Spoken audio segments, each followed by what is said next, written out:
جس کی اب اسحاق ڈار نے باقاعدہ تصدیق کر دی کہ افغانستان میں جو کابل میں پاکستان کے سفیر کو ڈیمارش کیا گیا، باقاعدہ احتجاج کیا، الزام لگایا کہ سرحد پار حملے ہوئے ہیں ہم سے. اب اس ڈیمارش کی کاپی بھی اس نے کہا ہمیں وصول ہو چکی ہے. لیکن اسحاق ڈار نے یہ جواب نہیں دیا کہ پاکستان اس حملوں میں ملوث ہے یا نہیں، اس نے تردید نہیں کی. اس نے صرف یہ کہا کہ کابل سے ہم یہ چاہتے ہیں کہ وہاں کالا دم تنظیموں کو خود قابو کریں، سرحدی علاقوں سے ہٹائیں اور پاکستان کے حوالے کریں اور اپنی سرزمین پاکستان کے خلاف حملوں میں استعمال نہ ہونے دیں. اچھا، یہ بالکل وہی بیانیہ ہے جو ڈونلڈ ٹرمپ اور امریکہ کا ہے. اب چین یہاں مصالحت کی کوشش کر رہا ہے، وہاں اور اس نے وزیر خارجہ دونوں کے ہاتھ پکڑ کر فضا میں بلند کر رہا تھا، آپ کو یاد ہوگا.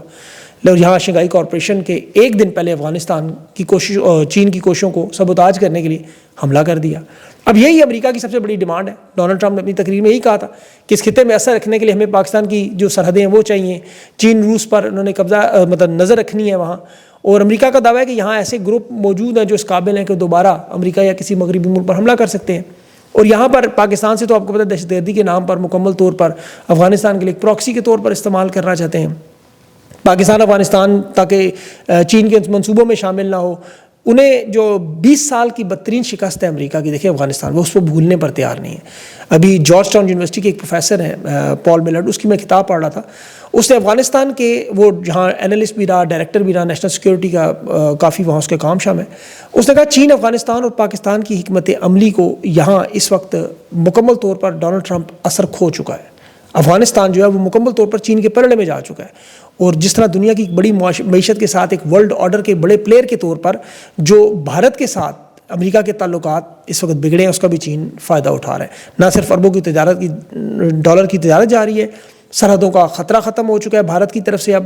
اور آپ کو یاد ہوگا، دیکھیں جب بھارت کے ساتھ چین کے تعلقات ہوں گے تو پھر انہیں پاکستان کی اس حد تک ضرورت نہیں رہے گی جو ہمیشہ انہیں تاریخ میں رہی. تو یہ جو اصل جیو پولیٹیکل کھیل ہے، اس میں ابھی ایک اور بڑی اہم پیش رفت امریکہ میں جو موجودہ عدالتوں نے ٹرمپ کی عالمی ٹیرفز کو غیر قانونی قرار دیا ہے، یہ ایک بہت بڑا دھچکا ہے. وہاں ایک الگ بحران اس کے لیے شروع ہو جائے گا.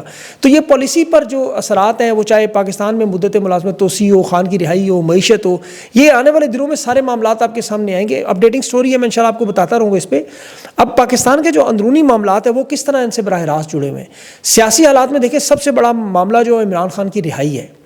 اب پاکستان میں یہاں اندرونی سطح پر لندن پلان کے بعد جو مری پلان جس کا آپ نے سنا، جس میں عمران خان کی 14 سال کی قید کا ذکر کیا گیا، اسٹیبلشمنٹ کے جو منصوبے ہیں، مدت ملازمت توسیع ہے، نیا نظام، 27ویں ترمیم، یہ سب آپ کو پتہ ہے. اب عمران خان کے حوالے سے جو سب سے تشویشناک خبر، یہ غور سے سنیں، جو عمران خان کو راستے سے ہٹانے کے لیے سہیل وڑائچ کے کالم میں بھی ذکر ہوا، مری پلان میں بھی اس کا ذکر ہوا. اور یہ خطرناک اور تشویش معاملہ اس لیے ہے کہ تحریک انصاف کے جتنے لوگ بھی رہنما جیلوں سے قید رہا ہوئے، وہ سب بیماریوں کا شکار ہوئے بعد میں. اب اڈیالہ جیل سے جو بڑی خبر ہے، 148 قیدیوں کی HIV پازیٹیو ایڈز کی وبا، سب سے بڑی خبر ہے یہ. اور صوبے کی تمام جیلوں میں معاملات ہیں، لیکن اڈیالہ پہلے نمبر پر. اور یہاں سب سے بڑا معاملہ آپ جانتے ہیں کہ عمران خان ہے یہاں پر موجود اڈیالہ جیل میں. اب عمران خان کو بلا شبہ الگ تھلگ رکھا جا رہا ہے، وہ دوسرے قیدیوں سے ملنے کی اجازت نہیں ہوتی. لیکن جو پاکستان کی جیلوں میں ہیپاٹائٹس B اور C سے پہلے ہے، اور تحریک انصاف کے جو آپ کو پتہ ہے جتنے بھی قیدی باہر آئے وہ ہیپاٹائٹس کے امراض میں تھے، اور اس میں سے بیچارے فوت ہوئے بہت سارے، کیونکہ ایک تو طبی سہولیات ہے، گندگی ہے، ادویات نہ ہونا، چیک اپ نہ ہونا، یہ بہت بڑا رسک ہے جیل کا ماحول. اب عمران خان کی جان کو حقیقی معنوں میں یہ بہت بڑا خطرہ ہے، اور تحریک انصاف کو، پاکستان کی عوام کو اس پر فی الفور الرٹ ہونا چاہیے. یہ اس طرح کی واردات کرنے میں ہر لیول پر گئے ہوئے ہیں ماضی میں، کہ یہ کہہ سکتے ہیں کہ بیماری جیل سے نکلنے کے بعد بھی ساتھ رہے گی. آپ یاد رکھیں، میری آپ سب لوگوں سے درخواست ہے کہ اس معاملے کو لائٹ نہ لیں، باقاعدہ طور پر ہائی لائٹ کریں. عمران خان کو فی الفور اڈیالہ جیل سے اسلام آباد جو نئی جیل بنائی گئی ہے، جو بنائی اس لیے تھی کہ عمران خان کے بیٹے آ کے یہاں ملاقات کریں گے، اس جیل میں شفٹ کرنے کے لیے دباؤ بڑھانا چاہیے. اور اس پر تحریک انصاف کو مکمل طور پر لائے عمل دینا چاہیے. عمران خان کی بہنوں کو بھی اس معاملے کو غور سے دیکھنا چاہیے. تحریک انصاف کے ورکر، سپورٹر، خان سے چاہنے والے عوام، overseas Pakistani social media influencer, سب کو مل کر یہ اس معاملے کو اٹھانا ہوگا. جس طرح ابھی تک آپ خان کے لیے ڈھال بنے ہیں، آپ سب کا یہ فرض ہے کہ ان منصوبوں کو روکیں. تحریک انصاف کے جو رہنما کم از کم عمران خان کی جان اور صحت کے حوالے سے انہیں سامنے آنا چاہیے. بلا شبہ وہ خان کا بیانیے کا وزن تو نہیں اٹھا سکتے. بیرسٹر گور سمیت جو قیادت کے بہت سارے لوگوں نے جو 5 گھنٹے کی ملاقات کی، اس کی ٹویٹس بھی ری ٹویٹس نہیں کی، بہت سارے لوگوں نے کی ہیں. لیکن کور کمیٹی کے بڑے اہم ممبران ہیں جنہوں نے ابھی تک وہ فیلڈ مارشل سے متعلق پوسٹ کو شیئر نہیں کیا. تو عمران خان نے انہیں اعتماد دیا، پہچان دی، عہدے دیے، شناخت دی، سیاست میں ایک نام دی. تو ان لوگوں کا فرض بنتا ہے کہ اپنے رہنما پر، اس کی پالیسی پر اس کے ساتھ کھڑے ہوں.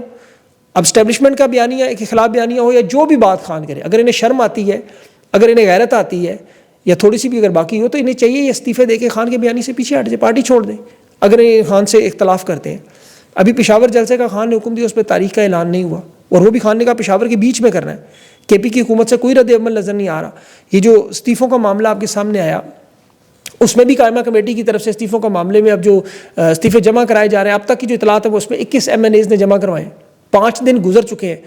2 اراکین کے استعفے جو وہ یا تو جعلی نکلے ہیں یا وہ فوٹو کاپیاں تھیں، ایک وہ فیصل مین گنڈا پور صاحب ہیں، ایک انیکا مہدی ہیں۔ اب اتنے پرانے گھاگ سے نہیں پتا کہ فوٹو کاپی جمع کروانی ہے، دستخط کرنے یا نہیں کرنے، تو ابھی تک کسی کا استعفیٰ ویسے حکومت نے منظور نہیں کیا، یاد رکھیں۔ قومی اسمبلی میں سنی اتحاد کے نام سے تحریک انصاف کے میرے خیال میں 75 کے 80 کے قریب لوگ رہ گئے ہیں، اب یہ تعداد 72 تک، اس سے بھی کم کرنی ہے تاکہ عددی اعتبار سے پیپلز پارٹی اوپر آئے۔ اپوزیشن لیڈر کے لیے جو عمران خان نے محمود اچکزئی کا نام دیا، اس پہ بھی قیادت کے لوگ اس لیے متفق نہیں ہیں کہ محمود اچکزئی کسی صورت میں اسٹیبلشمنٹ سے بات نہیں کرنا چاہتے۔ یہ ان کا موقف عمران خان سے بھی مختلف ہے تھوڑا، اور وہ سمجھتے ہیں کہ جب تک اسٹیبلشمنٹ کو پورے سسٹم سے نہ نکالا جائے اس وقت تک یہ معاملہ حل نہیں ہو سکتا۔ بات درست ہے، لیکن تحریک انصاف کے جو رہنما ہیں وہ یہ سمجھتے ہیں کہ سسٹم میں ہمیں بات کرنے کے لیے، اپنی جگہ بنانے کے لیے اسٹیبلشمنٹ کے ساتھ بات چیت کرنی ہوگی۔ اب خیبر پختونخوا کی حکومت کو وہ بہت اہم قرار دیتے ہیں، کہتے ہیں خان صاحب سمجھتے ہیں قلعہ ہے ہمارا، میرا نہیں خیال، لیکن یہ نہیں سمجھ آ رہی کہ اسمبلیوں سے استعفوں کا اعلان اس سسٹم کو کلیپس کرنے کے برابر ہے۔ جو ماضی میں 2 اسمبلیوں کے استعفے کے ساتھ سے جوڑتے ہیں وہ حالات بالکل بدل چکے ہیں۔ یہ جمہوریت کا جھوٹا ڈول انہیں پھاڑنا پڑے گا، سسٹم کو کلیپس کرنے کے لیے اسمبلیوں سے استعفے دینے ہوں گے۔ اس موجودہ نظام میں اسٹیبلشمنٹ اور فیلڈ مارشل جو بنانا چاہتے ہیں، دیکھیں وہ تو بڑا سادہ سا فارمولہ ہے کہ لمبے عرصے تک اقتدار پر قبضہ ہو۔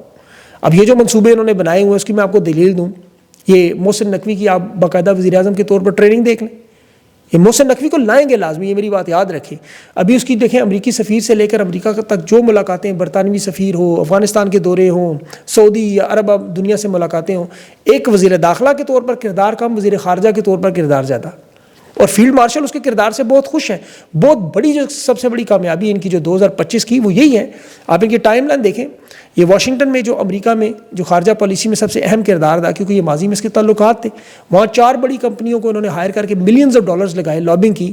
جنوری 17 سے 22 تک 5 دنوں میں واشنگٹن میں آپ دیکھیں اس کے دورے میں، تو وہاں یہ اسٹریٹجک ورلڈ کے ساتھ ملاقاتیں ہوئیں۔ پھر 8 اپریل کو اس نے وہاں اورچرڈ ایڈوائزر سے ملے، 2.5 لاکھ وہاں دیے گئے، سیڈن لا کو دیے گئے، یہ سارا میں پہلے پچھلے ویلاگ میں بتا چکا ہوں، کانشیس پوائنٹ والوں کو دیے، مطلب بہت ساری کمپنیوں کو، جیولن ایڈوائزرز کو، ٹرمپ کے وہ سابقہ باڈی گارڈ کو ملینز ڈالرز دے کر جو لابنگ کر کے کامیابی کی، اس میں فیلڈ مارشل کا وائٹ ہاؤس کا دورہ تھا، اور پھر امریکہ میں تعلقات بنے۔ ابھی بلکہ 5 اگست کو یوم استحصال کی ای میل کمپین باقاعدہ شروع کی پاکستان ایمبیسی کی طرف سے، ایڈوائزر فارم کے طور پر لاکھوں ڈالرز یہ دے چکے ہیں۔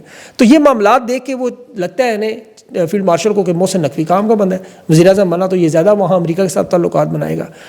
یہ اسٹیبلشمنٹ کا بہترین انتخاب ہے اس وقت، اور یہ بات جو مری میں آل شریف کو بتائی بھی گئی۔ اب اس کی وجہ سے وہ نوٹیفیکیشن پر تیار بھی ہیں کہ یہ نہ ہو محسن نقوی وزیر اعظم بن جائے، ہو سکتا ہے آئندہ آنے والے دنوں میں آپ کو نوٹیفیکیشن نظر آ جائے، لیکن ان حالات میں دیکھیں سب کچھ کرنے کے بعد بھی جو ان کے کنٹرول میں نہیں ہے وہ پاکستان کے حالات ہیں۔ 12 کروڑ کا صوبہ سیلاب میں ڈوبا ہوا ہے، اور سیلاب تو دیکھیں پانی جو ہے وہ ہمیشہ کچھ دنوں بعد یا زیادہ ہفتے میں اتر جاتا ہے، ختم ہو جاتا ہے، پانی بھی یہ بھی اتر جائے گا۔ اس کا کریڈٹ نہ تو حکومت لے سکتی ہے، نہ نیشنل ڈیزاسٹر، نہ فوج، نہ کوئی ادارہ، کیونکہ پانی جس طرح آتا ہے اسی طرح چلا بھی جاتا ہے۔ یہ جتنی مرضی پہلے کی اور بعد کی جھوٹی تصویریں دکھائیں، سچی تصویریں دکھائیں، سیلاب کا پانی اترنا ہی اترنا ہے، اسے ان کی کامیابی آپ قرار نہیں دے سکتے۔ البتہ اس کے بعد جو اثرات ہیں، عام آدمی کی زندگی جو ناقابل برداشت ہے، زرعی تباہی، فصلوں کی جو آپ کو پتہ ہے کھڑی فصلیں ڈوبتی ہیں، بیج، کھاد، زمین ضائع ہے، اس کے بعد جو فصلوں کے لیے وسائل نہیں ہیں، فصلوں کی پیداوار پہلے ہی کم ہے، خوراک کی کمی ہے جو 22% اگلے سال سے کم ہو جائے گی، گندم، چاول، کپاس، گنے کی سبزیوں کی پیداوار شدید متاثر ہوگی، اب منڈی میں وہ چیزیں نہیں آ سکیں گی، اور اس کی وجہ سے قیمتیں کہاں سے کہاں چلی جائیں گی۔ غریب آدمی کے لیے آٹا، دال، سبزی، دودھ یہ لینا انتہائی مشکل ہوگا، اور یہ جو خوراک کی شارٹیج اسے کیوں کہتے ہیں، قحط کیوں کہتے ہیں، کہ عوام کی دسترس سے باہر ہو جائے، مہنگائی میں جو اضافہ ہے، کیونکہ ٹرانسپورٹ تباہ ہوگی، سڑکیں پل تباہ جو ہوئے ہیں، گاؤں سے شہروں تک اناج لانا ناممکن ہو جائے گا۔ اب سیلاب کے بعد آپ دیکھیں ہمیشہ مہنگائی ڈبل ٹرپل ہوئی، روزگار اور معیشت جو ہے وہ کھیت تباہ برباد ہونے سے مزدور بھی بے روزگار اور یہ بھی بے روزگار، صنعتوں کو کپاس نہیں ملتی۔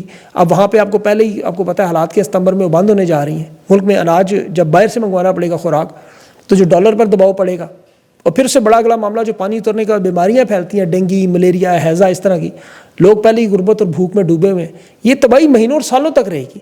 اس صورتحال میں حالات اتنے بگڑ چکے ہیں، جو امداد ملتی ہے اب اس کی بھی آڈٹ اور جانچ پڑتال نہ ہو سکے، وہ بھی انہوں نے اپنے اداروں کو دینی ہے ڈائریکٹ۔ این ڈی ایم اے ان کا ادارہ ہے۔ ان حالات میں اب فیلڈ مارشل کو سوچنا چاہیے کہ وہ کیا کریں، ملک کو بھی بچائیں، قوم کو بھی بچائیں، ادارے کو بھی بچائیں، اپنی شکست تسلیم کر لیں۔ دیکھیں جنرل باجوہ نے رجیم چینج کی، عوام فوج کا رشتہ توڑا، ہر قسم کی تباہی بربادی میں۔ آج جنرل باجوہ کہاں ہے؟ جتنی اس نے پالیسیاں بنائی، اپنی مدت ملازمت توسیع لی، جو ناقابل تلافی نقصان پاکستان کو دے گیا، ادارے کو دے گیا، ایک ملک جو خوشحال ملک ہونے والا تھا۔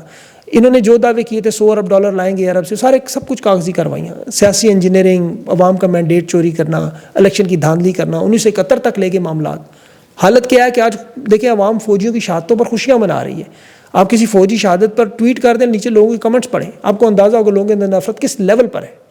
یہاں انہوں نے تحریک انصاف کے جھنڈے کو لہرانا جس طرح جرم قرار دیا بھارت میں، کشمیر میں، مقبوضہ کشمیر میں، وہاں پاکستانی پرچم بھی اس طرح لہرانا جرم نہیں ہے۔